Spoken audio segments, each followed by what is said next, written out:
Enfin, Isagi a décidé de se remettre en question et a changé son jeu pour l'adapter et le rendre assez efficace pour pouvoir venir à bout de Baro et de Naruya. Salut les potos, aujourd'hui on se retrouve pour la revue de l'épisode 3 de la deuxième partie de Blue Lock. Let's go. Alors dans cet épisode, on aura eu vraiment un match épique. Un match où Baro et Nagi auront vraiment montré toute l'étendue de leur talent et laissé Isagi et Naruya en reste. Donc vraiment en fait la clé du match allait venir de comment est-ce que l'un ou l'autre allait élever son jeu pour pouvoir permettre à son équipe de gagner quoi tu vois. Et donc là, du coup, c'était intéressant de voir que pendant tout le match, de Naruya et Isagi qui essayaient plusieurs choses et qui rataient, montrant ainsi leur insuffisance comparée à Baro et Nagi qui, eux, ils ont mis tous les buts. Hein. Baro et Nagi, ils ont vraiment mis tous les buts. C'était vraiment eux, en fait. C'était vraiment eux les maîtres du terrain. Ça se sentait dans cet épisode. Et du coup, là, on attendait qui des deux allait pouvoir faire un éclair de génie pour pouvoir permettre à son équipe de remporter la victoire. Donc on a attendu longtemps, il y a même eu un moment où Naruya a essayé de copier la reprise au volet de Isagi pour pouvoir marquer. Malheureusement ça n'a pas marché et du coup Naruya avait raté une grosse occasion de but. Et dans ce même match là, on a vu un Isagi qui a eu la présence d'esprit, qui a eu l'éclaircissement, si je peux dire ça comme ça, de se remettre en question. Il s'est remis en question en mode, ok, maintenant en fait, mon jeu, tout ce que j'ai appris actuellement en fait là, il faut que je fasse table rase de tout ça et je puisse maintenant me rebâtir un nouveau jeu. Il faut que je me reconstruise un nouveau jeu parce que tout ce que j'ai appris, tout ce que je sais depuis que j'arrive dans ce projet de bloc là ne sert à rien. Donc Isagi en fait, en gros si on veut, a appliqué un certain principe de la vie. Généralement, tu sais, parfois quand tu arrives devant une impasse, il faut que tu fasses une rétrospection sur toi-même et que tu te dises peut-être que ce que je fais d'habitude ne marche plus. Peut-être qu'il faut que je retourne aux sources pour pouvoir repartir plus loin, pour pouvoir me réinventer et repartir plus loin, quoi, tu vois. C'est exactement ça que Isagi a fait.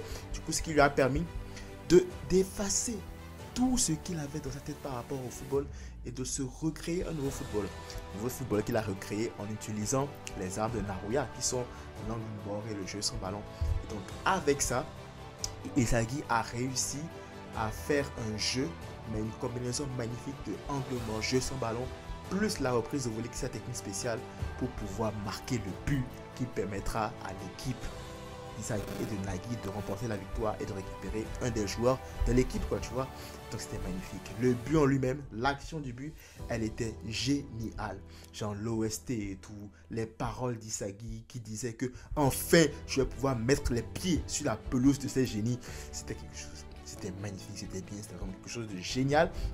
Puis en plus encore, l'OST derrière et la frappe. Je ne sais pas si vous avez remarqué, mais à un moment donné, il y a eu une animation 3D assez dynamique en mode CGI quand Isagi a marqué le but. En mode, il y avait une caméra qui tournait derrière le gardien et sur Isagi. C'était juste magnifique, c'était beau. Et on en parle des gardiens, on dirait qu'en fait, ils choisissent qu'il faut arrêter un tir ou pas. La frappe d'Isagi, ouais, elle était géniale, mais il n'a pas pu l'arrêter. De l'autre côté, avant que Isagi ne marque, justement, Baro avait fait une frappe normalement inarrêtable. Et là, le gardien a réussi à l'arrêter. Je sais pas trop, mais je sais pas s'il y a un avantage ou pas en tout cas. Je vais pas spéculer sur ça, mais quand même c'est assez bizarre que le gardien de Isagi arrive à arrêter la frappe ultime de Baro, mais l'autre, le gardien de l'autre côté, n'arrive pas à attraper la reprise de Isagi. Mais bon, en tout cas, dans l'esprit humain, donc on laissera faire ça comme ça.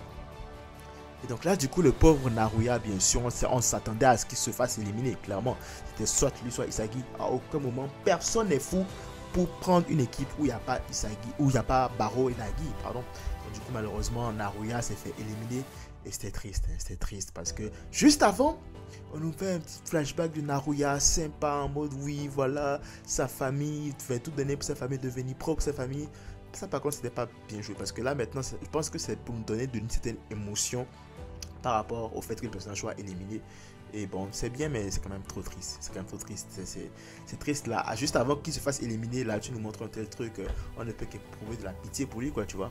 Et donc, c'est ça. Donc, Isagi et Nagi ont maintenant un partenaire en plus, la personne de Baro. Ça va être cool. Ça va être intéressant à voir. Parce que là, en fait, ils n'ont toujours pas vraiment réglé leur problème de métronome de passe. Ils ont rajouté encore une force brute à leur équipe. Et il y a toujours, en fait, ce déséquilibre là au niveau du joueur qui va leur permettre de contrôler le jeu et tout, parce que eux trois ont des talents complètement individualistes et complètement isolés les uns des autres. Ce sera intéressant de voir peut-être que lorsqu'ils vont faire le 3 contre 3 pour récupérer un quatrième, peut-être que c'est là qu'ils auront justement une autre équipe, une équipe équilibrée. Ils auront un autre membre qui leur permettra d'avoir une équipe équilibrée du coup, tu vois. Et ce serait intéressant aussi de voir la dynamique qu'on a déjà vu vers la fin là, entre Barrow et Nagui. Genre ce clash d'ego qui rentre les deux. En fait, les deux sont incompatibles. Déjà, au niveau de personnalité, ils ne se supportent pas, mais au niveau du jeu aussi, l'un va toujours chercher à dévorer l'autre. Ce sera intéressant de voir comment cette dynamique là, comment est-ce qu'ils vont s'arranger pour pouvoir avoir une équipe assez harmonique, tu vois, avoir une certaine cohésion d'équipe. À part de match 3 contre 3, on a aussi Kunigami et Shigiri qui sont recrutés Ryo. Parce qu'on est en train de voir là une association de rejetés, si je peux dire ça comme ça. Parce qu'on se rappelle que Kunigami et Shigiri se sont fait laisser par Isagi et Bashira. Et que justement, Ryo, lui, s'est fait abandonner par Nagui, tu vois. Donc là, on a un trio qui est en train de se former. Un trio de rejet qui a une certaine haine. Et je pense, et le destin voudra forcément que ce soit ce trio-là qui affronte le trio de Isagi, Nagui et Barrow.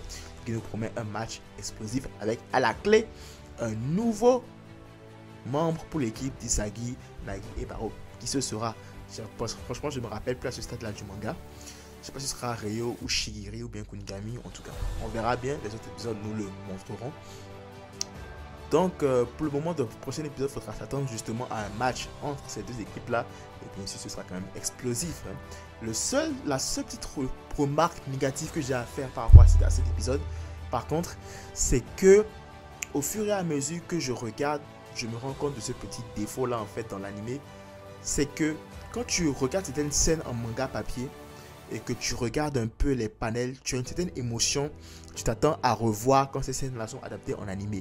Mais malheureusement, force est de constater qu'avec les animations qu'ils font, en tout cas je ne sais pas pourquoi, on n'arrive jamais à retrouver cette émotion-là dans l'anime. Je trouve ça un peu triste parce que y a certaines scènes, quand tu les lis en manga, tu as une certaine émotion que tu n'as malheureusement pas quand tu commences à regarder l'anime, tu vois.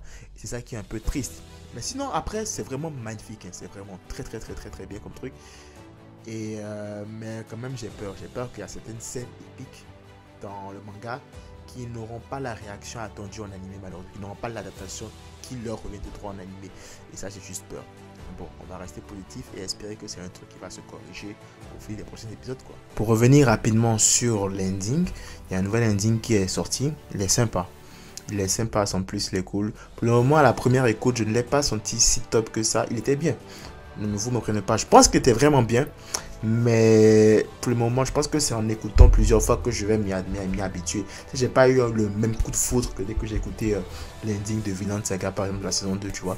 Donc je me dis que peut-être c'est en écoutant que ça va venir. Et puis du coup, sinon pour le coup, c'est un ending très sympa.